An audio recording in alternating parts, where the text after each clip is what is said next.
How to sign up for Grubhub driver. Hi everyone, this is Susan from Create, Login and Delete, and now let's get started. First of all, open any of your web browser or search engine on your phone.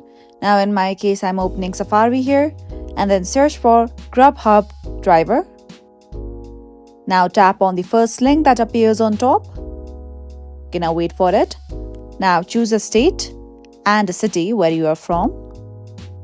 Okay, here we go. Now tap on next. Now you have to enter your personal details, your first name, last name, your email address and your phone number. Okay, let's enter my details here. Let's enter the email address. Okay, here we go.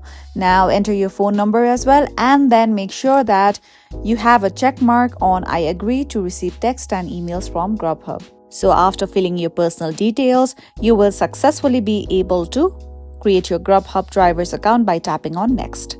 So that was it for today. If you found this video useful, don't forget to like and subscribe.